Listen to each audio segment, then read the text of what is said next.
In the age of the internet, YouTube has become a platform where creators share content ranging from the mundane to the extraordinary. Among these creators was a YouTuber known as Funky Fathead, who gained a modest following for his eclectic mix of content, including technology tutorials, paranormal investigations, and explorations into the unknown. Funky Fathead's channel took a dark and mysterious turn when he posted a video demonstrating how to open a portal. Shortly after uploading this video, Funky Fathead vanished without a trace. He states in 2 earlier videos that there appears to be a fracture in space in his bedroom, caused by 2 different frequencies. He blends the 2 frequencies in his most current video, displaying what seems to be a Sedona doorway. He was known for his mysterious videos, often pushing the boundaries of conventional knowledge. In one of his final videos, he claimed to have discovered a method to open a portal using specific frequencies and a generator. In the video, Funky Fathead explained that he had stumbled upon ancient texts and modern scientific theories, suggesting that certain sound frequencies could alter the fabric of reality. He demonstrated how to use a generator, showing viewers the specific frequencies needed to create what he described as a resonant field capable of opening a portal. As the tones played, the camera captured strange visual distortions. The room appeared to shimmer, and objects near the tone generator seemed to vibrate. Toward the end of the video, a small portal appears to open. Following the upload of his final video, the user vanished. Concerned fans and fellow YouTubers attempted to contact him, but received no response. His social media accounts went silent, and repeated efforts to locate him through official channels yielded no results. News organizations reportedly tried to get in touch with him, but were unable. Researchers studying the paranormal have suggested that he might have been singled out and instructed to cease publishing because of the mysterious portal that he purportedly established in his video. One commenter noted that even if the videos were fake, they still got people interested in the topic, which might have been the reason for his disappearance. Strangely enough, many people have vanished over the years after being open and discussing these subjects. This has led some to speculate that there may have been involvement from higher powers. The most sensational theory is that Funky Fathead successfully opened a portal and stepped into another dimension.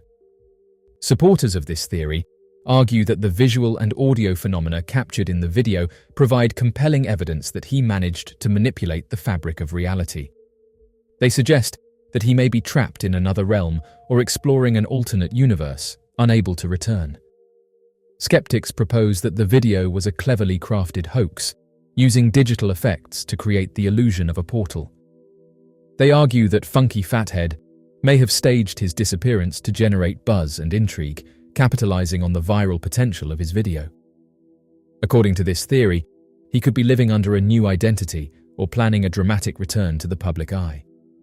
The disappearance of Funky Fathead, following his mysterious video on opening a portal using a computerized tone generator, remains one of the most strangest stories in the digital age. Whether viewed as a genuine experiment gone awry, a masterful hoax, or a manifestation of personal struggles, the case of Funky Fathead captivates the imagination and challenges our understanding of reality. Did ancient civilizations use sound and frequency to achieve what they did? Ancient societies used advanced acoustic techniques to construct places that were not only visually attractive, but also resonant and reverberant, as seen in the pyramids of Egypt and the Greek temples. It is an engineering miracle that no one can quite figure out how the Great Pyramids were built. However, some academics think that the Egyptians achieved this accomplishment by using vibration and frequency. It's possible that they vibrated the stone with sound waves to facilitate movement. It's possible that they employed sound waves to both sculpt and lift the stone into position.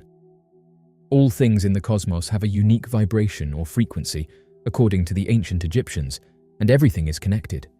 In addition, they thought that these frequencies might be utilized for communication, healing, and perhaps physical world manipulation.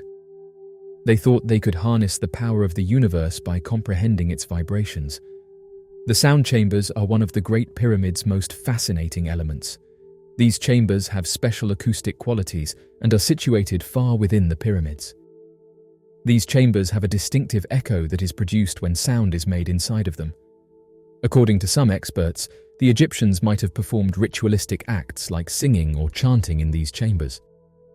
There are significant parallels between the Egyptian knowledge of frequency and vibration and many contemporary applications. The foundation of both is the idea that everything in the cosmos vibrates at a particular frequency. Both think that these holy frequencies can be utilized to communicate, heal, and even control the material world. Both hold that we can harness the power of the universe by comprehending its vibrations. The idea that frequency and vibration could have been used in ancient construction is rooted in the principles of physics and acoustics. Modern science has demonstrated that sound waves can exert force and manipulate objects under certain conditions. Acoustic levitation involves the use of high-frequency sound waves to create standing waves that can lift and suspend objects in the air. This phenomenon occurs when sound waves create regions of high and low pressure, effectively counteracting gravity. While modern acoustic levitation typically involves small objects, some researchers speculate that ancient cultures might have developed techniques to scale up this process for larger stones. Resonance is another principle that could have been harnessed by ancient builders. When an object vibrates at its natural frequency, it can achieve resonance, leading to amplified vibrations. These amplified vibrations could potentially be used to weaken the structural integrity of stone, making it easier to cut or shape. Ancient tools and instruments, such as tuning forks or specially designed resonant chambers, might have been employed to achieve this effect. Cymatics is the study of visible sound and vibration patterns. When a surface is exposed to sound waves, it can produce intricate patterns and shapes. Ancient cultures might have used cymatic principles to design tools or techniques that harnessed the power of sound to influence materials. This knowledge could have been applied to move or shape stones in construction. The theory that ancient cultures used frequency and vibration in construction has broader implications for our understanding of ancient technologies and knowledge systems.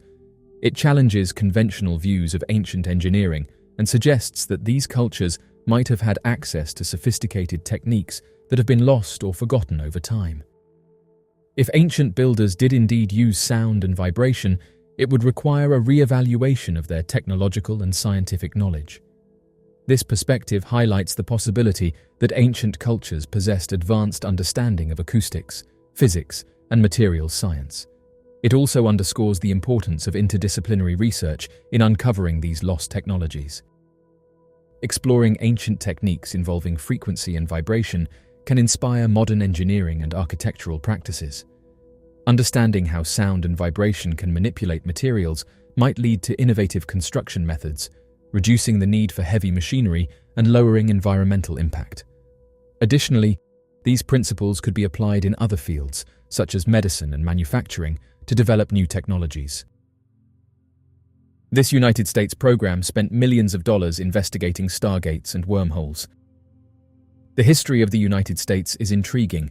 Investigators have been able to uncover some of the US's most dubious actions over the years. This dubious past is what has caused some people to demand further explanations. You only discover that reality is stranger than fiction when you begin looking into and studying some of these investigations that they conducted. Numerous declassified documents have been leaked online over the last few years. Interestingly, most of these leaks occurred covertly.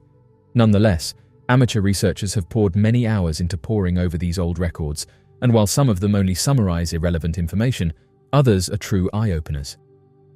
One of the more intriguing ones that was made public through declassified networks and the Freedom of Information Act described how the US government had used tax dollars to study topics such as stargates, wormholes, cloaking technologies, and high-energy weapons. These documents alone show that funding was provided for 38 covert government programs. The rest of the paper, up to page 38, describes dark energy and warp energy.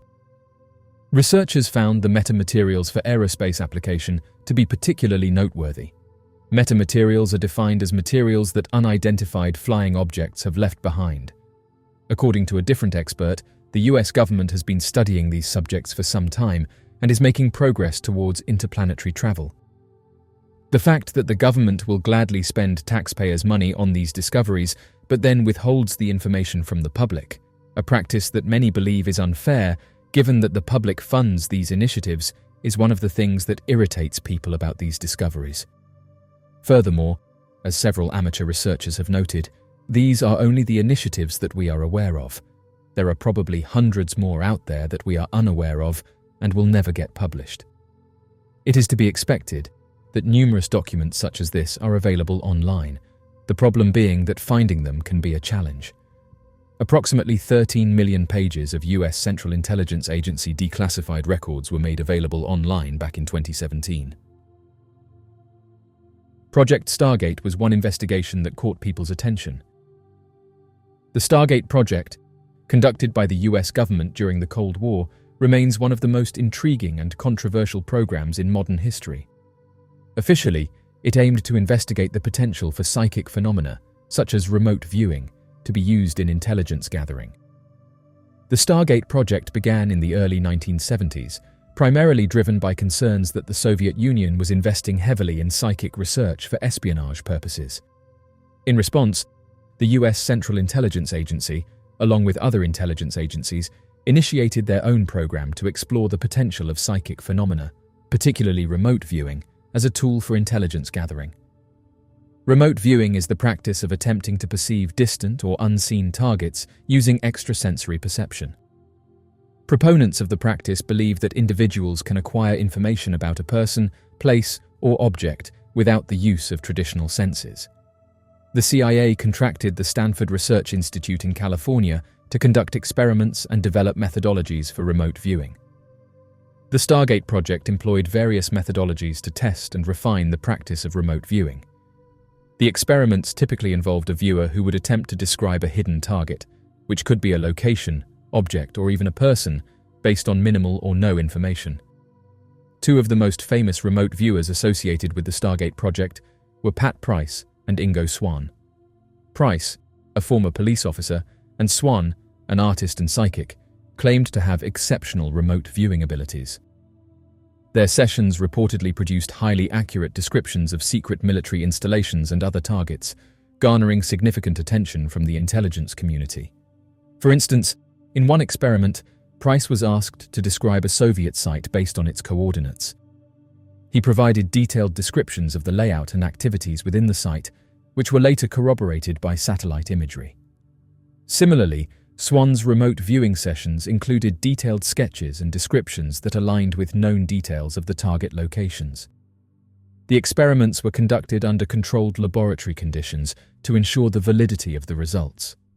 Double-blind protocols were used, where neither the remote viewer nor the experimenters knew the target in advance. These measures were intended to eliminate bias and chance as explanations for the remote viewer's successes. As mentioned, the United States swiftly funded and launched Project Stargate out of concern that the Soviet Union had discovered a new kind of spiritual technology. The program's specific goals included studying the phenomenon of remote viewing and employing psychic soldiers to gather data from various locations on Earth without physically being there. In 1972, the Stanford Research Institute, based in Menlo Park, California, started conducting research on remote seeing. Before someone could be admitted into the study, the principal researchers, Harold Puthoff and Russell Targ, stipulated that their estimates had to be accurate to a minimum of 65%. They also claimed that many of the participants fared better than this threshold, albeit not all of them were perfect. Rosemary Smith, a psychic involved in the operation, was able to identify a lost Soviet spy plane in 1976, shortly after it started. Over time, the crew also received claims of returned high-value targets. Due to claims that the research group's findings were accurate because of independent detective work done outside of its purview, the CIA administration cancelled Project Stargate in 1995 due to advancements in satellite and surveillance technology. The CIA believed the project was a publicity stunt. In spite of this, many people think that the project continued and that this technique is still in use today. Though such subjects may seem utopian, we have evidence of their existence, and the government agency was sufficiently convinced of them to commit hundreds of millions of dollars to the programs. We will never be able to know the result of these trials or what would happen to the individuals who took part. One of the problems people have is trust. For decades, the public has been questioning government officials about these initiatives, and each time they have been questioned, they have denied that they ever occurred. However, it has now come to light that these kinds of projects have been under investigation all along. This is the primary cause of the public's lack of trust in politicians when they discuss these kinds of subjects. A few have even expressed doubts that most of these studies actually came to an end, stating that it is more likely that they were simply renamed under a different project and are probably still being explored today.